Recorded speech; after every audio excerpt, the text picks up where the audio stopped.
रात के 9 बजे थे। सीतापुर सड़क पर तेज रफ्तार में संजू अपनी कार घर की तरफ ले जा रही थी कि तभी जंगल के अंदर से चमगादड़ की आवाज आती है। आवाज के साथ साथ उसको 3 लड़कियों की आवाजें सुनाई देती है। बचाओ, कोई है, हमारी मदद करो। तू मदद क्यों मांग रही है? यहाँ के सभी लोग एक जैसे हैं, हमारी कोई मदद नहीं करेगा।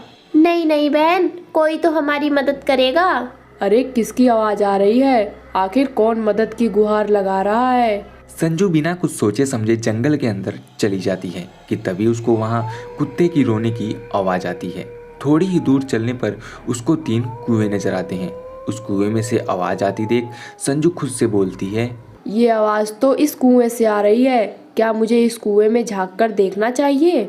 संजू खुद से बात कर ही रही होती है कि तभी उसको महसूस होता है कि उसके पीछे कोई खड़ा है और वो पीछे मुड़ती है, लेकिन संजू के पीछे कोई भी खड़ा नहीं था कि तभी एक कुएं में से एक हाथ बाहर आता है और संजू को उस कुएं में खींच लेता है। थोड़ी देर बाद पहले कुएं की भूतनी संजू का हाथ पैर काट देती है, जिसकी वजह से उस कुएं में संजू के शरीर का खून भर जाता है।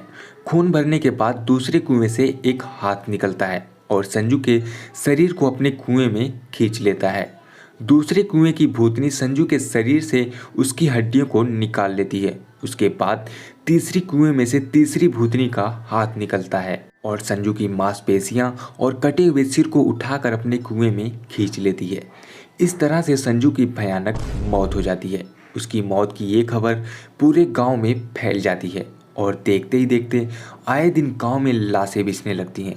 दिन के समय तो लोग उस कुएं से पानी भरते थे, लेकिन शाम के 6 बजते ही लोगों का वहां से आना जाना बंद हो जाता था।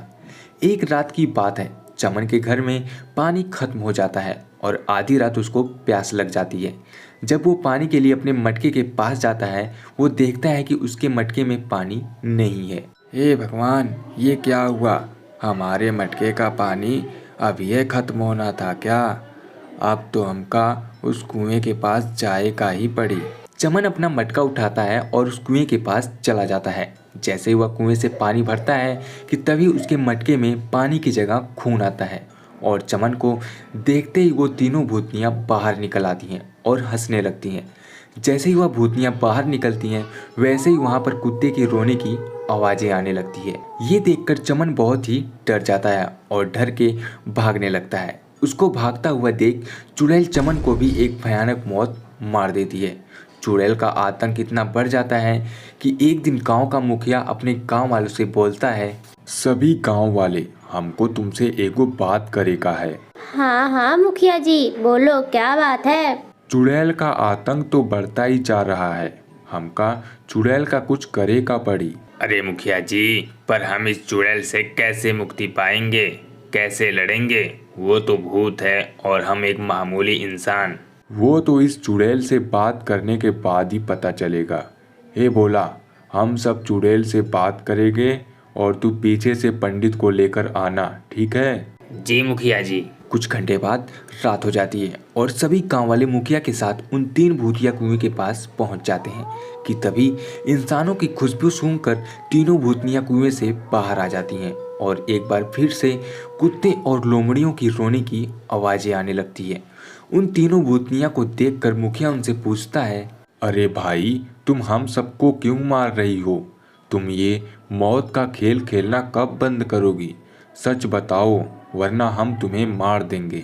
हम तीनों बहनें थे और आधी रात पानी भरकर जंगल के रास्ते हम अपने घर को जा रहे थे कि तभी यहाँ पर कुछ गुंडे आए और उन्होंने हम तीनों बहनों के साथ दुर्व्यवहार करके हमें मार दिया और इस कुएं में डाल दिया।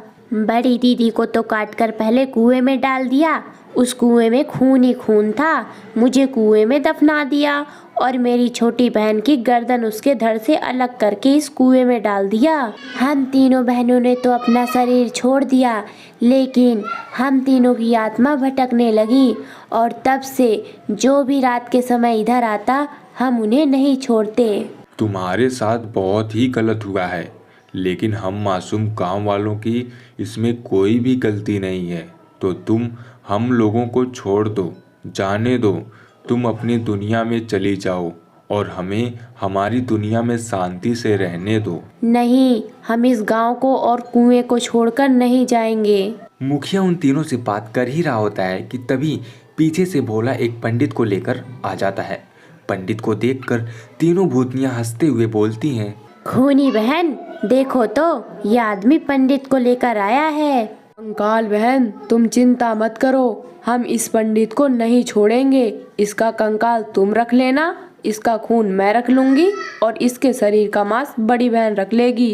इतना कहते ही चुड़ैल एक आदमी को हवा में उड़ा देती है और उसका सिर धड़ से अलग कर देती है।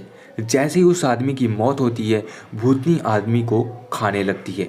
यह देखकर पंडित को गुस्सा आ जाता है और पंडित गुस्से में उन तीनों के ऊपर गंगा जल छिड़क देता है। जैसे ही वो गंगा जल भूतनी के ऊपर जाता है, तीनों चुड़ैलें जलने लगती हैं और जलकर राख हो जाती हैं। और इस तरह उस गांव वालों को तीनों भूतनियों से छुटकारा मिल जाता है और सभी गांव वाले खुशी खुशी रहने लगते हैं।